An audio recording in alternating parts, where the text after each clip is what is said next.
noches y bienvenidos a un programa más de Perspectivas. Enrique, ¿cómo te va? Hola Belén, ¿cómo están? ¿Cómo están todos?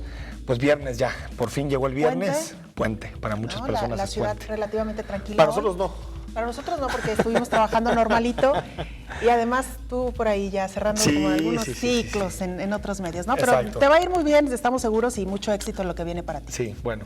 Viernes platicamos. Que no estamos hablando de perspectivas. No, que después es un chisme. Perspectivas sigue igual, 3 veces a la semana, contentos todos. Y luego empiezan como a especular. Para no darle alimento al Twitter, ¿no? Así es. Vamos a escuchar la semblanza de Miguel Basdrech, que nos acompaña esta noche en Viernes de Personaje.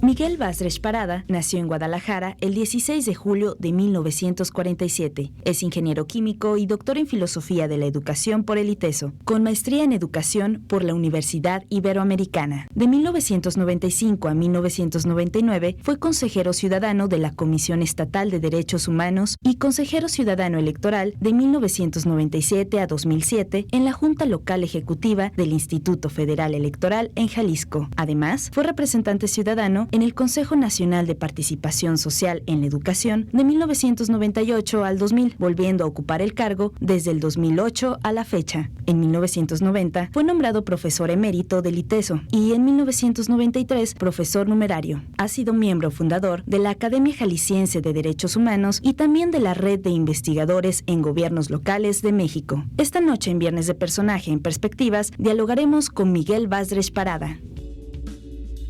Doctor Basdrech, muy buenas noches. Buenas noches, muchas gracias por la invitación, muy amables, un honor estar con ustedes. Al contrario, doctor, un honor para nosotros y como siempre lo decimos, personaje de lujo, ¿no? Y hoy no es la excepción. El doctor Basdrech es sin duda bueno, desde mi punto de vista, habrá alguno que me diga que no, pero el mejor especialista en materia educativa que tenemos en Jalisco.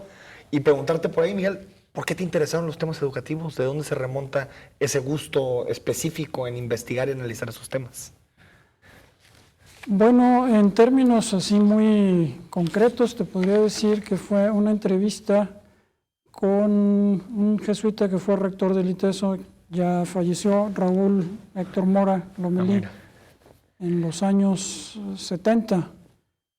Yo había terminado mi licenciatura en Ingeniería Química, estaba terminando mi tesis y estaba optando por una maestría al Colegio de México en Economía, quería estudiar Economía.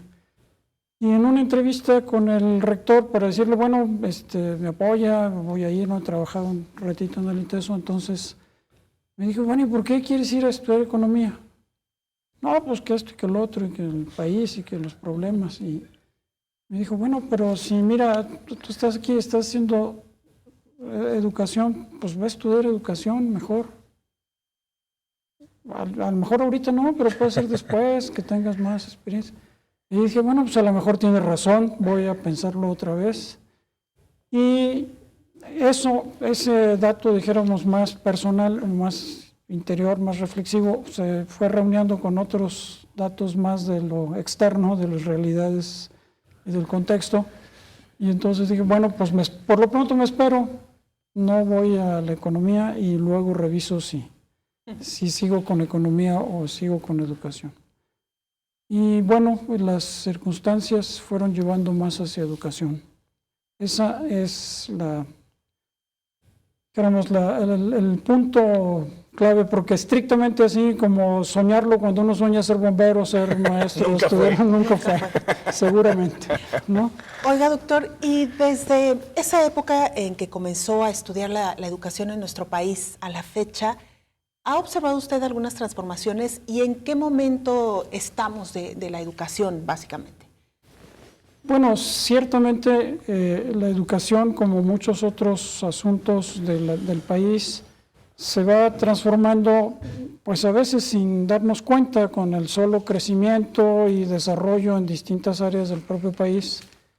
Van incorporándose cosas nuevas, va cambiando las personas, van cambiando los objetivos nacionales, van corrigiéndose algunos supuestos. Y hay también cosas, como también en otras áreas, que no cambian. ¿Quién sabe qué sucede? Y que deberían quizá, ¿no? Y probablemente deberían, simplemente porque, pues a lo mejor nada más para probar, a ver si se nos va mejor cambiar. Sí.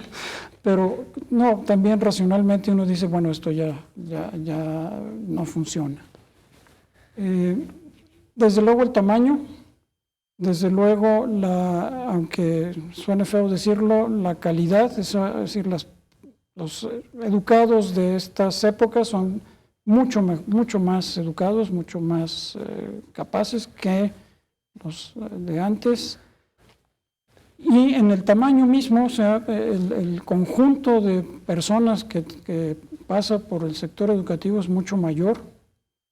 Y aunque sigue habiendo sus instituciones de élite como la UNAM en muchos de sus sectores, pues sigue siendo la Universidad Nacional para atender problemas nacionales, que no hay ninguna otra institución que los tenga, aunque hay otras instituciones que se han especializado en otros campos y que son las primeras en esos campos en el país. Entonces, ese es un dato, por ejemplo, la cantidad de universidades que hay, la cantidad de universitarios que hay. También, de alguna manera, la cantidad de intercambios del pensamiento educativo mexicano, quizá antes muy anquilosado en solamente la educación libre, gratuita, obligatoria, laica, etcétera. Y aunque eso sigue siendo válido como un principio, bueno, pues ahora hay muchos otros principios ya que permiten aterrizar la política de una manera, la política educativa de una manera completamente diferente. Claro. Doctor, este sexenio comenzó con la primera reforma que impulsó el presidente Enrique Peña Nieto, fue la reforma educativa, bueno, que la impulsó en el seno del Pacto por México y con el acuerdo de las otras dos fuerzas políticas, el PRD y el PAN. ¿Qué balance podemos hacer de la reforma educativa al día de hoy? Y si en realidad le ves futuro a la reforma. Bueno, mira, ahí cuando me toca hablar, decir algo de este tema, tengo que distinguir, lamentablemente, en el sentido de precisar. Claro. Porque la reforma estrictamente es la reforma que establece el servicio profesional docente y establece como organismo constitucional autónomo el Instituto Nacional de Evaluación Educativa, responsable del sistema de evaluación del sistema educativo nacional, ¿no? Que antes existía el instituto, pero no era de este tamaño, dijéramos, de este tamaño legal y de este tamaño real, es una cantidad de personas y de encargos mucho más fuerte. Porque a raíz de las dificultades que ha tenido la implementación de estas dos cosas, las autoridades suelen hablar de reforma educativa prácticamente cualquier cosa que proponen. El nuevo programa de escuelas de calidad para consolidar la reforma educativa. Las escuelas de calidad lo hizo Fox hace 16 años. Que vamos al programa de infraestructura porque no tienen baños, no tienen pisos, no tienen reforma educativa escaleras. También, reforma educativa que se consolide. No, esas cosas no son, serán reforma o fueron reforma algún tiempo, pero no es la reforma que se discute ahora. Entonces es muy importante decir esas dos cosas.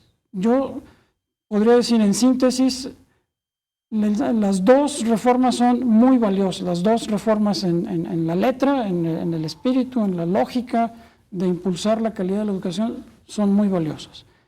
La del servicio profesional docente, porque el servicio profesional es una herramienta de gestión que organiza la gestión de un modo, cosa que no tenía el sistema educativo y tenía la misma clase de gestión de 1940, de 1946 que logró establecer con Ávila Camacho después de Lázaro Cárdenas y era la misma.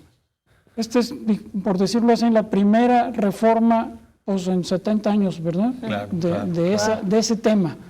Y además con una figura que es administrativamente de la administración pública muy poderosa, porque establece las cosas que pasan en la gestión de las personas o lo que tienen que hacer las personas de una manera nítida, debería establecerlo.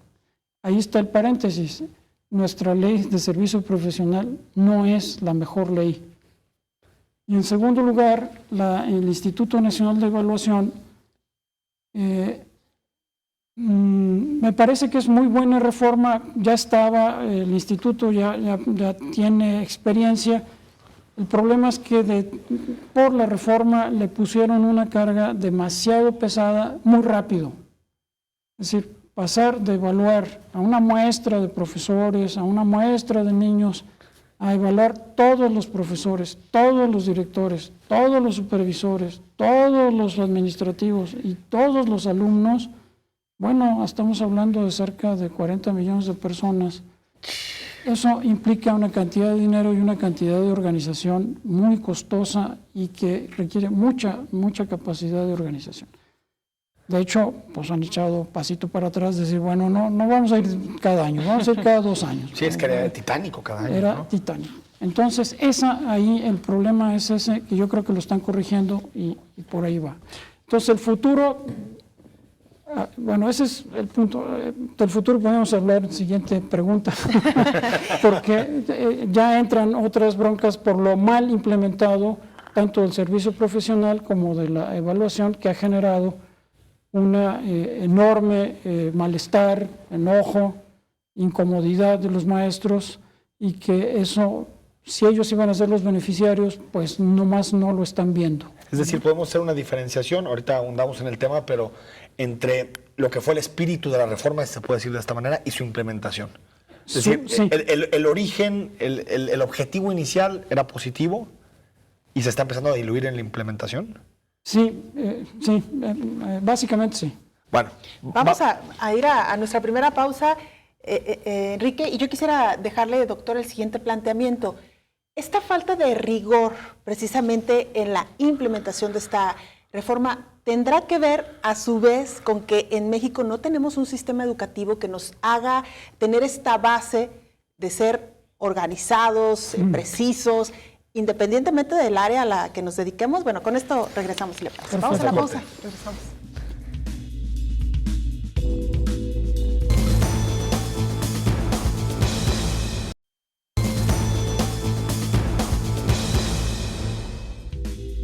de vuelta en Perspectivas, dialogando esta noche de viernes con el doctor Miguel Basdrech. Y le dejaste una pregunta abierta. Sí, le decía, doctor, si esta falta de rigor en la implementación, por ejemplo, por citar nada más un dato, los exámenes a los que fueron sometidos los maestros, pues cargados de imprecisiones, de faltas de ortografía incluso, mal redactados. Tiene que ver también con que en México no tenemos esta base educativa para ser rigurosos a lo que nos dedicamos. A ver, sí, en alguna manera sí es una explicación esto que comentas. Yo diría, o digo así ya incluso analíticamente, que el problema tiene una parte emocional muy fuerte. Lo puedo decir que la campaña que se hizo para que la reforma fuera aceptada fue una campaña que molestó a los maestros.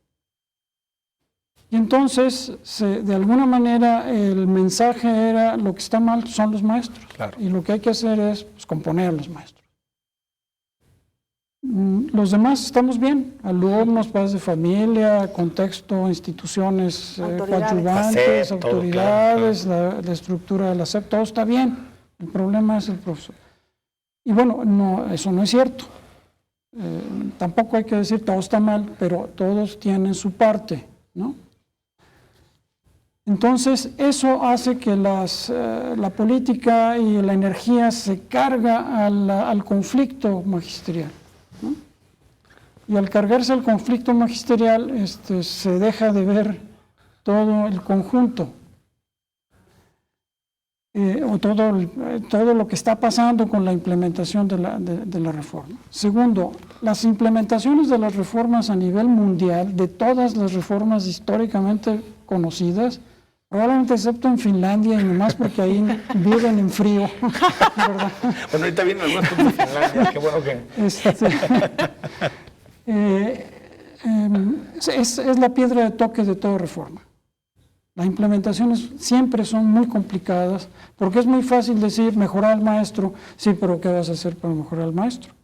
El maestro es una cosa sumamente heterogénea, por edades, por género, por saber, por lugar de residencia, por muchas circunstancias. No es una persona homogénea que la puedes mejorar del mismo modo, claro, poniéndole un algoritmo ahí para que cambie. Pues no se puede. Bueno, la implementación es muy difícil.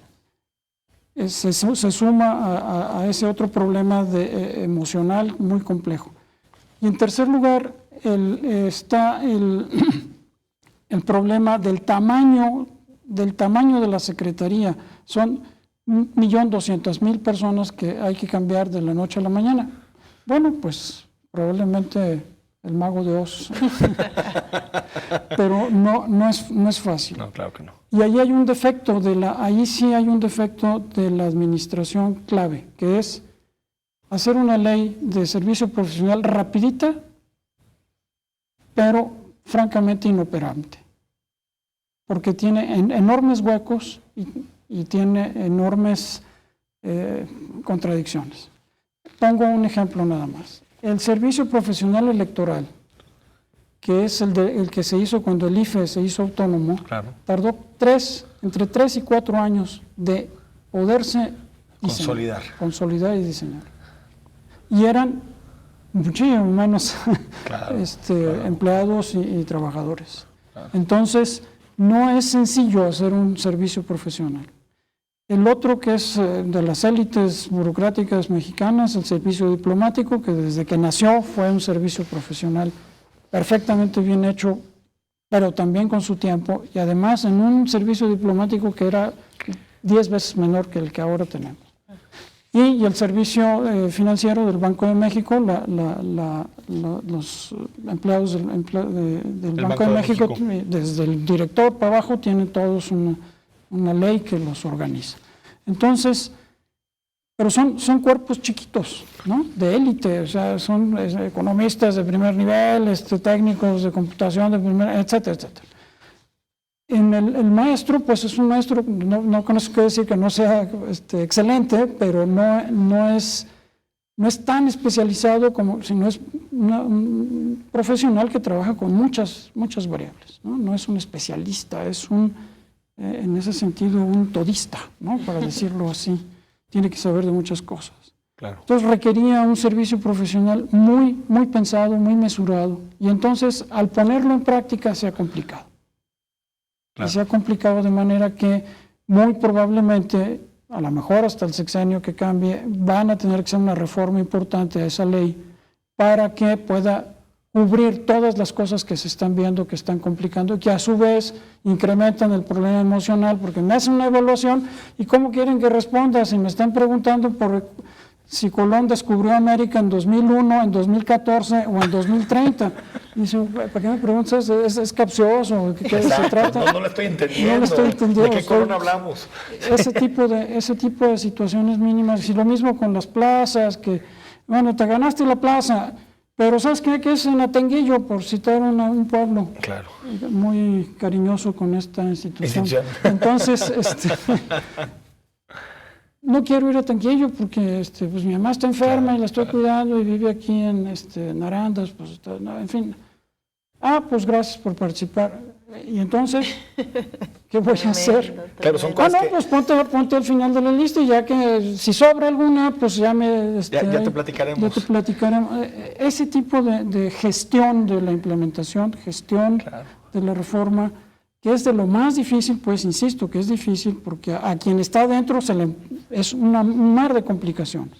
Y si no tiene las cosas muy claras, no por él, sino por la propia ley, y en parte por nuestra cultura educativa o de gestión educativa, que era todo de alguna manera pues que te ayude fulano, que te apadrine no sé qué, que ve con el delegado, que él te ayuda, cosas que de pronto pasaban y que aceitaban el mecanismo, pero que ahora pues no se puede. Claro. La ley dice cómo, ¿verdad? Incluso los tiempos que le dan los maestros para responder los exámenes se quejan mucho los maestros, dicen, no, te piden que en un tiempo mínimo respondas un examen de no sé cuántos reactivos, es decir, la implementación creo que es un tema, pero también no sé si está de acuerdo conmigo, doctor, la politización es otro tema, ¿no? Así es. Que tiene que ver con la reforma educativa, y me gustaría que me dijera, ¿por qué se politizó tanto este tema? Uno, y dos, si cree que realmente la Coordinadora Nacional de Trabajadores de la Educación, la CENTE, pues es este enemigo que nos han pintado desde las esferas federales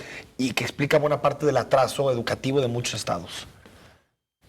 Esto último es el problema, que La CENTE no es una cosa de hoy, ni Exacto. de este sexenio, ni nació contra la reforma. Es una coordinadora que existía hace bastante y que básicamente su idea era liberarse del CENTE, que era gobiernista, vamos a decir, o era o es gobiernista, con un sindicato independiente, Claro. ¿no? Que no estuviera al lado del gobierno, sino que estuviera frente al gobierno, ¿no?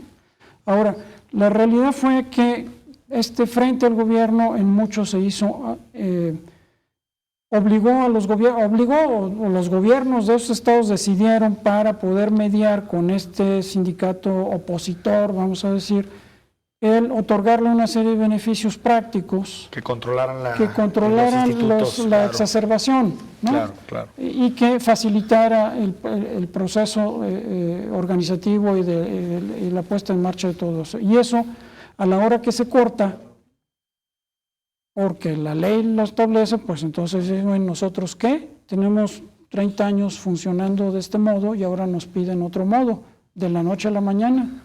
Mínimo de respeto, ¿no? Digo, denos chance. Y además somos antigobiernistas, pues nos manifestamos contra el gobierno. Lo que no sucede en el norte del país, lo que no sucede, En el occidente, sucede claro. en otras cantidades mucho menores de profesores, con los que prácticamente en todos los estados hay un pequeño movimiento antigobiernista, antisindical, anticente, por esas razones de que el CENTE es gobiernista. Entonces, la politización, a la hora de tratar mal ese tema, en vez de decir, bueno, la reforma la vamos a ir pausando, ¿no? Vamos a ir dialogando con el contexto. ¿Qué es lo que pedían? En el fondo es lo que pedían. A ver, entiéndanos nuestro contexto. Yo llegué aquí porque compré la plaza. Entonces, yo lo voy a vender cuando me vaya. No, ya no lo puedes vender, tiene que evaluarse, ¿no? ¿Cómo no? Pues si yo pago una lana, pues yo... Como los taxistas ahorita, sí, sí, sí. Entonces, digo, es la lógica, ¿no? No sé si alguien les dijo, bueno, yo te la pago de una vez y ya me la dejas libre. No sé si eso hicieron, no sé qué tratos había con gobernación que ya mero salían y que luego que siempre sí, y luego que siempre no. Yo digo que en el fondo, con la mejor voluntad, el asunto se pudrió, ¿no? Se enredó y todavía no se acaba de Claro. arreglar, todavía están ahí en complicaciones, ya llegando a la represión, ¿no? Entonces, eso, yo digo que se politizó de alguna manera por no considerar los contextos, ¿no? Porque, te digo, Es un país enorme, es un país enorme con distintos contextos. que no puedes pensar en una parte de ella, en una zona metropolitana, en relación a lo que sucede en Guerrero, o en la capital, o en el norte, en el ¿no? centro, claro. Una reforma demasiado homogénea en ese sentido, ¿no? No, y además, por ejemplo, los maestros que trabajan con los niños discapacitados, la educación inclusiva, la educación especial, que se llama todavía, ¿no? Y que la idea internacional es cada vez más inclusión, entonces cambiarle de educación especial a educación inclusiva, etc. Tienen otra lógica. No se educa de la misma manera a un invidente que a un vidente. Claro, totalmente. No se educa igual a un paralítico cerebral que a un no paralítico cerebral. Tienen sus... Y en México hay protocolos y hay personas capacitadas y hay normales, especiales para formar profesores en esa dirección. Es decir, hay una historia fuerte de atender ese problema. En estos cambios eso no se considera suficientemente. Y sobre todo en la implementación. Entonces, ahí tienes otro foco de decir, bueno, nosotros nos dejaron chiflando en la loma, Claro. ¿qué vamos a hacer? No estamos incluidos en la reforma. O no estamos incluidos, o no es para nosotros, o qué, vamos a desaparecer, en fin, son puntos, y luego la lógica muy clara de decir, bueno, si los maestros están mal, pues corrijamos las normales. Su Majestad el CENTE dice, no me toquen las normales, pues es el órgano reproductor del CENTE. Claro. Pues, ¿cómo mejorar a nuestros profesores si no podemos mejorar las normales?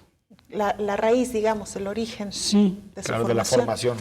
Entre paréntesis, las normales son todavía un viejo sistema que sostenemos contra una cantidad ya de países, no sé si 100%, 99% de los países que no tienen este Ya sistema. normales.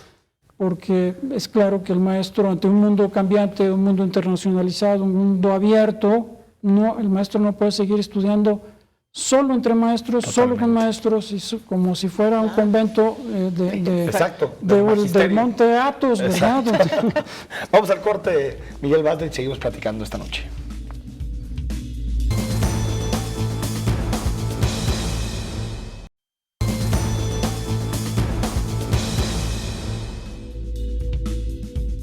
Estamos de regreso en Perspectivas, una de nuestras secciones favoritas, Belén. Sí, sin duda alguna, doctor, le queremos agradecer que haya colaborado con nosotros, como todos nuestros invitados. Nos envían fotografías que quieren compartir con el auditorio y eso, por supuesto, nos acerca más al personaje. Así que, compañeros de producción, si nos pueden poner, por favor, la primera fotografía. ¿A quién tenemos ahí, doctor? Cuéntenos, por favor. Es Gabriela, mi esposa, Juan Lafarga, ilustre jesuita, psicólogo, iniciador de la psicología humanista en México y bueno, uno ahí que no conozco. ¿Su esposa también académica? Sí. Ah, mire, y justo ahí está en familia. Cuéntenos, por favor. Esa fue una fotografía con la nieta más chiquita, que está ahí en brazos de Gabriela, y la nieta más grande, que la está viendo. Ah, mira. Son primas, no son hermanas, son primas. ¿Y el perrito? Y el perrito, ese es de los papás de la nieta. Ah, muy bien. La nieta chiquita. ¿Cuántos nietos tiene, doctor? Tengo 3 nietas. Ah, nietas. qué padre. Ahí la vemos con la más pequeña. Ahí la vemos con la más pequeña, casi recién nacida. Sí, se ve muy pequeñita. ¿Ahí quiénes están, doctor? Esto fue en la FIL, una invitación ahí a presentar una serie de libros, que son los libros que están sosteniendo los colegas y yo estoy ahí a un ladito. El maestro Manuel Castañeda, Luis Felipe Gómez, académico del ITESO, Maribel, me olvidó el apellido, de la Universidad Pedagógica, los otros 3, que los libros los hicieron en un proyecto común, UDG, ITESO y UPN. Ah, mira qué bien. Aquí estamos, ¿dónde? Aquí alguien me quiso poner de revolucionario, fue en Zacatecas. Sí, te iba a decir que era Es en Zacatecas, que con ocasión del centenario de Francisco Villa, de la muerte de Francisco Villa, creo que eso era, hicieron una exposición en las calles. Ah, mira. Entonces pusieron ahí soldados y cosas, hay una serie, no se ve muy bien, pero hay en ese, y los soldados se ven casi naturales. ¿Sí? La ciudad estaba con unos 16, 18 monumentitos de esos provisionales en honor a la revolución, distintos hechos de la revolución importantes. En vez de ponerlos en un museo, los pusieron en la calle. Qué ciudad tan bonita, pues. Y en ese rato estuve por ahí y me tomaron esa foto. Está muy padre. Y esa es mi oficina. ¿Tu en el oficina? ITESO, sí. Mira. ¿Ya cuántos años en el ITESO, doctor? Híjole, más de los que yo quisiera decir. Muchos, ¿no? Desde estudiante. Claro, sí, estudié ahí y ya dijéramos, de académico desde el 68. Ah, mira. ¿Y qué año, además? Sí, poquito antes del 2 de octubre. ¿Qué recuerdos tiene, doctor, de esa época? Precisamente del 68, usted que estaba en un área pues, muy de sensible, jóvenes, ¿no? Claro, sí, y de estudiantes. Para otro programa, pero bueno. Bueno, fue una época que con el control que había de la información, pues lo que llegaba de información era siempre a través de los amigos o a través de notas muy genéricas sobre lo que estaba pasando. Y justamente por septiembre del 60, bueno, el lío del bazucazo en la preparatoria, que eso ciertamente se conoció muy bien, el problema del gobierno de que no quiso recibir a los estudiantes, y en fin, entonces se hizo toda esa protesta. El famoso informe del 1 de septiembre de Gustavo Díaz Ordaz, que extendía la mano a los rijosos y que contaran con él y que él podía. Y los Juegos Olímpicos. Y los Juegos Olímpicos amenazando. Y por esos días de septiembre, poco después del informe, tuvimos un congreso en la Ciudad de México y el organizador invitó a un grupo del comité de huelga que nos diera toda la información. Y entonces ahí nos enteramos mucho más claramente los que fuimos a ese.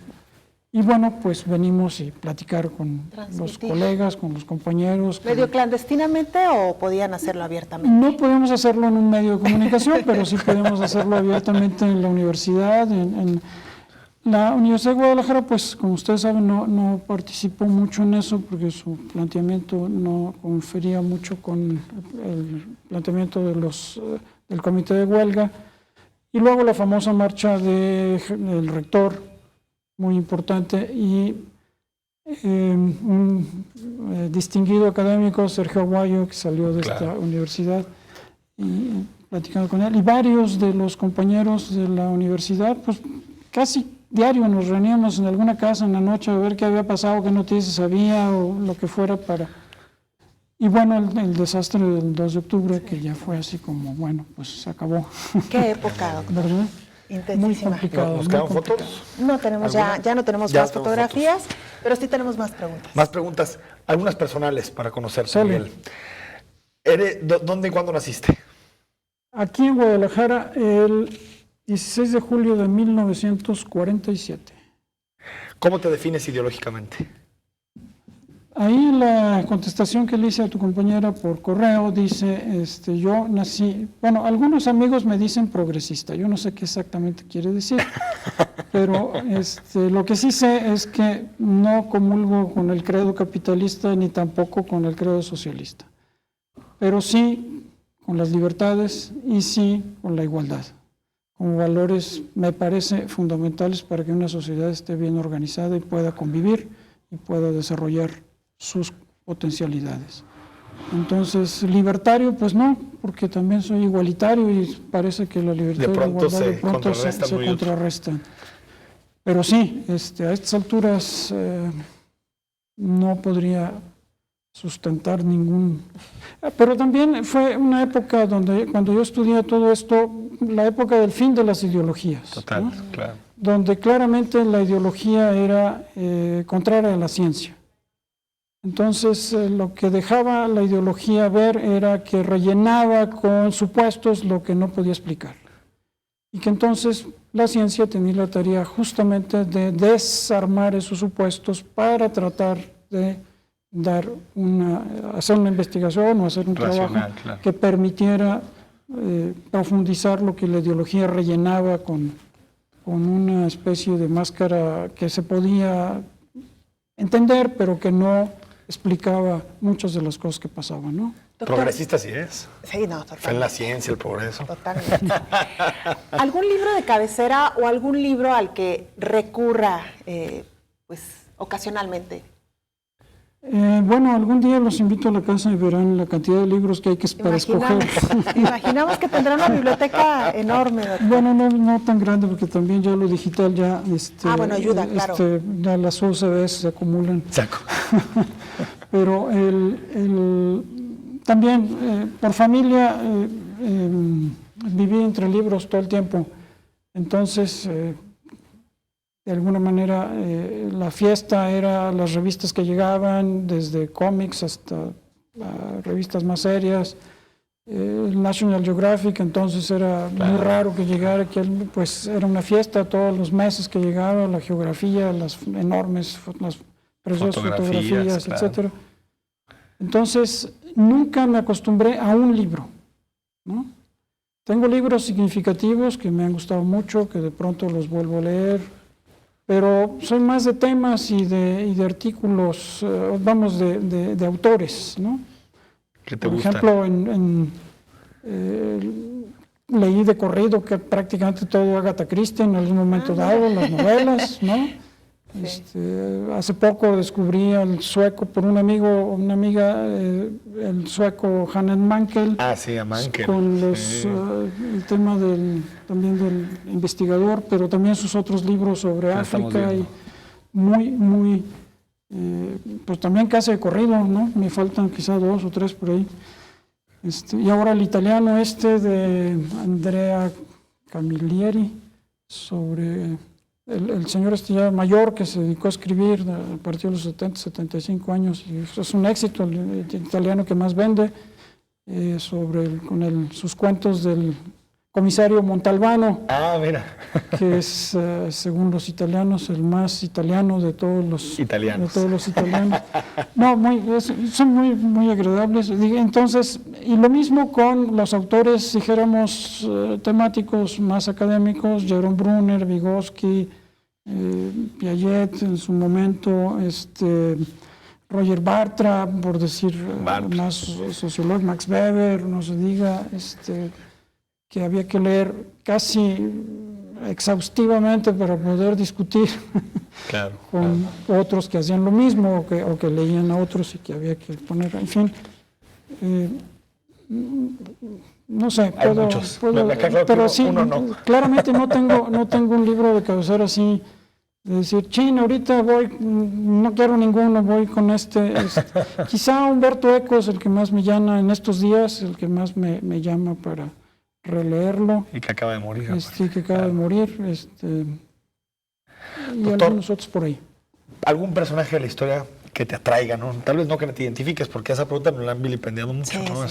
Sí, es muy difícil identificarse con alguien. Casi todos han sido juaristas los que pasan, pero muchos son políticos. Sí. ¿Con personaje de la historia que te atraiga, que te guste? Mira, uno que me atrae es Lucas Alamán. Lucas Alamán.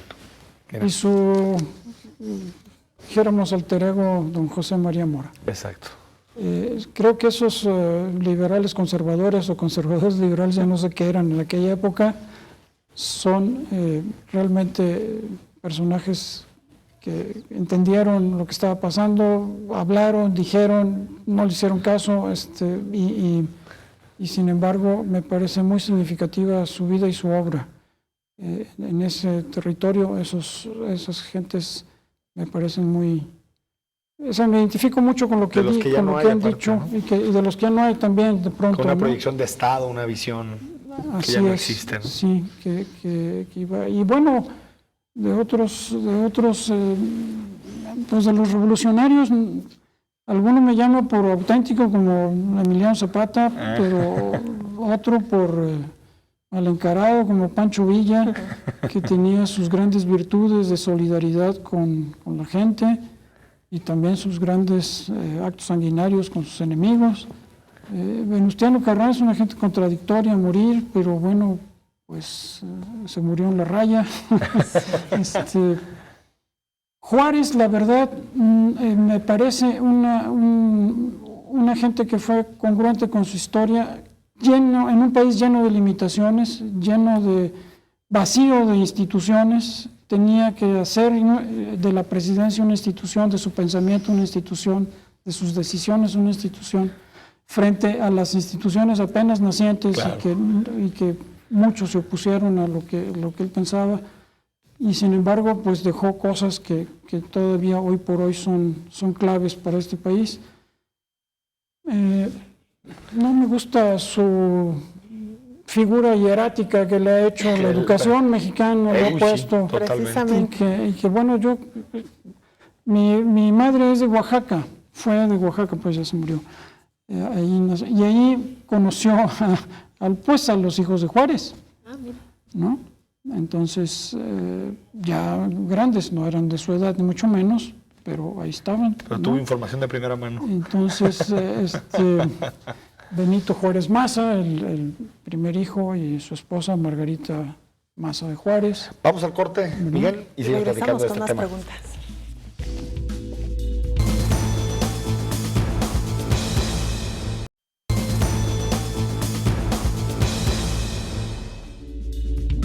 De vuelta en Perspectivas, platicando esta noche con el doctor Miguel Basdrech, y nos quedan muchas preguntas personales. Sí, nos queda nada más un último bloque. Qué lástima que el tiempo se nos va tan rápido y además nos encanta escucharlo, bueno. Doctor. Pero bueno, cuéntenos un poquito sobre los periódicos. ¿Lee periódicos? ¿Todavía llegan a casa? ¿Los lee de manera electrónica? ¿Cómo es este mundo? Las dos cosas. Leo Milenio, que llega a la casa, pero también prácticamente todos los días el Universal en Internet, los otros periódicos que no se imprimen, sin embargo, sí son muy claros. El boletín Andén que manda Ibabel Arroyo sobre el DF.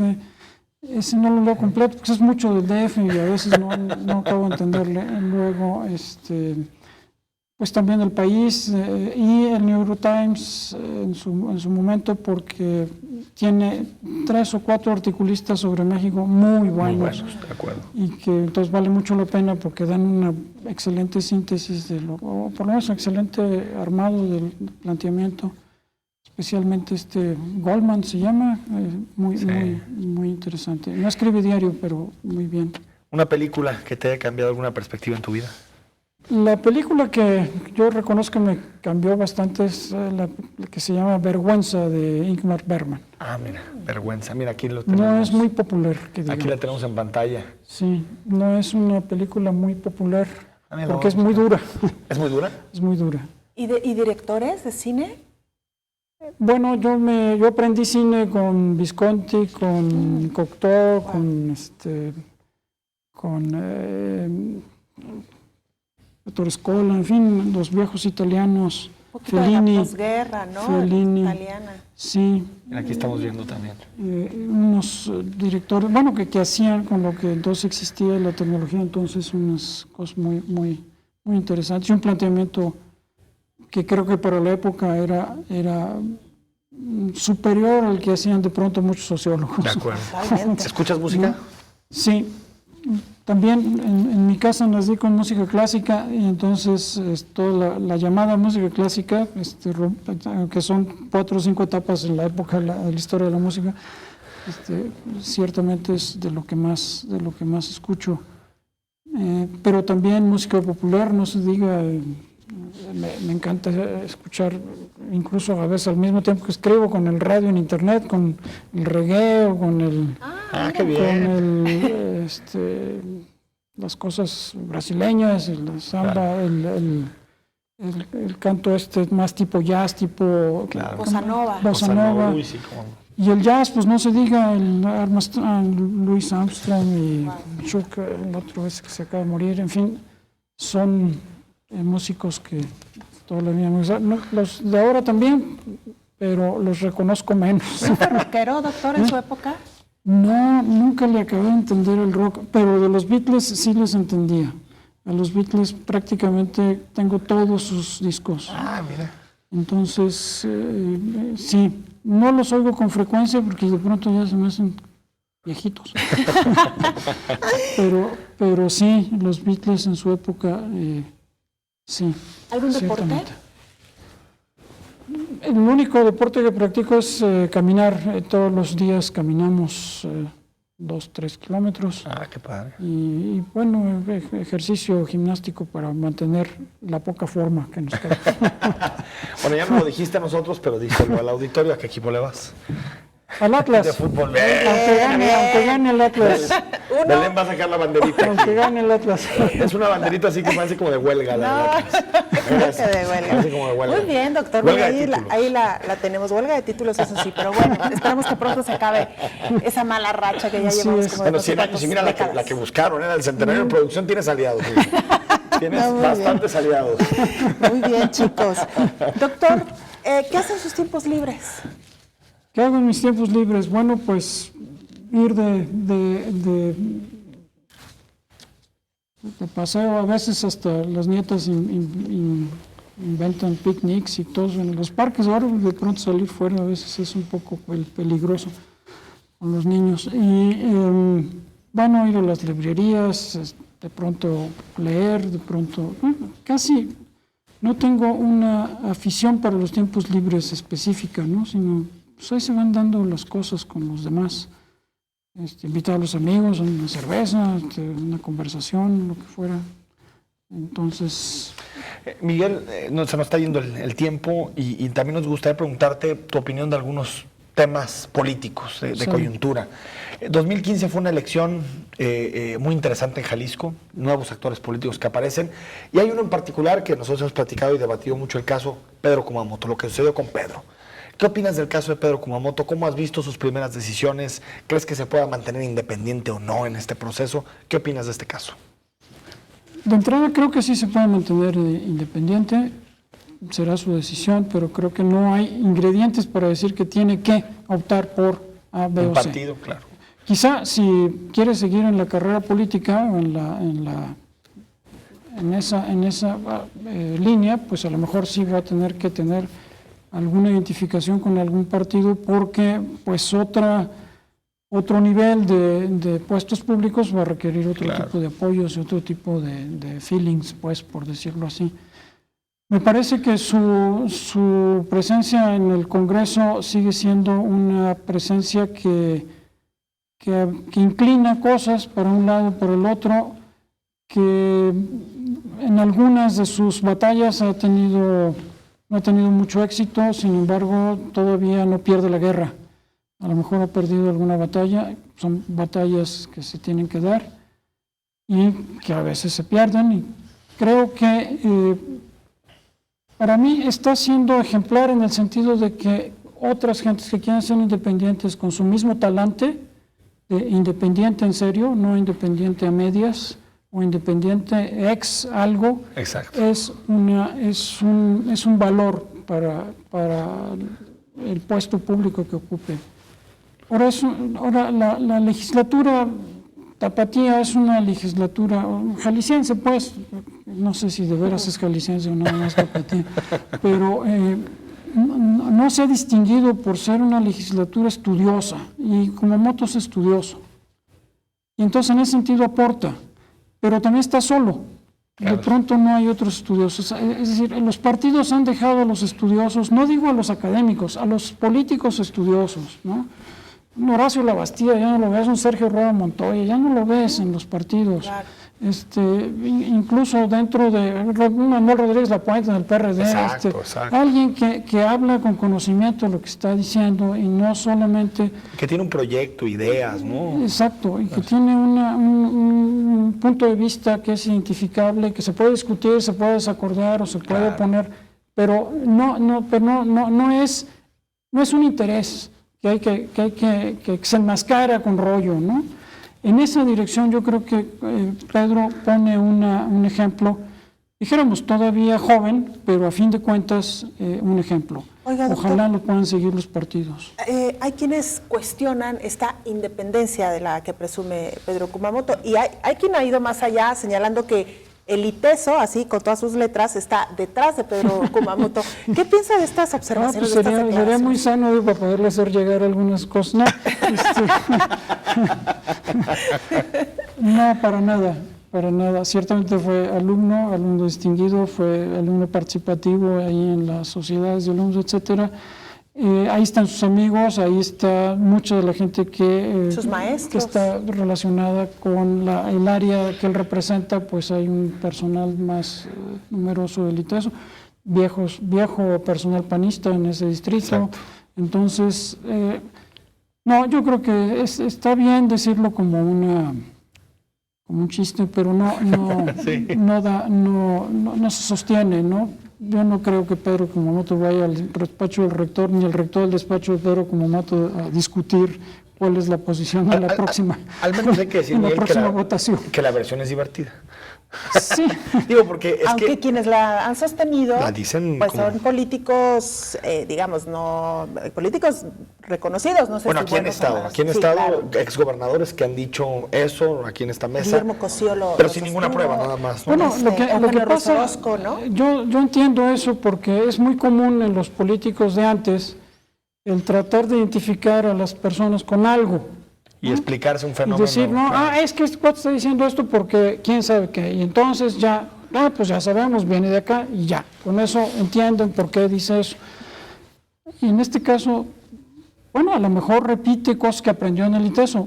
Seguramente, si aprendió ahí, pues va a tener alguna filia. Sí, pero otra cosa es que lo maneje. Pero otra cosa que haya, exacto, es otra cosa que pues dentro del ITESO. Miguel, nos quedan 2 minutos, se acabó el programa. Movimiento Ciudadano, ¿cómo los ves? Enrique Alfaro, a los distintos alcaldes de zona metropolitana. También itesiano, Enrique Alfaro. Enrique, sí, exacto. Y bueno, yo creo que es interesante lo que ha sucedido en zona metropolitana en los últimos, pues digamos, en los últimos 7 meses. Muchas expectativas, también algunos ya con decepciones. ¿Qué opinas? Bueno, yo creo que la transición a la democracia es un valor. Entonces, todo punto de transición es muy sano porque son otras ideas, otros grupos, otros planteamientos, otros supuestos y otras propuestas. En ese sentido, me parece que va bien y que puede ventilar muchas de las propuestas reiterativas que hemos tenido en los últimos 18 años con otro tipo de propuestas que ventilen la discusión y que la enriquezcan y que probablemente la resuelvan mejor. No estoy tan seguro de que tengan un equipo suficientemente amplio y que no le pase lo mismo que a la reforma educativa, que a la hora de implementar las ideas y los proyectos, aquello no tenga una gestión capaz de resolver coherentemente con la idea y entonces se vuelva a otras ideas.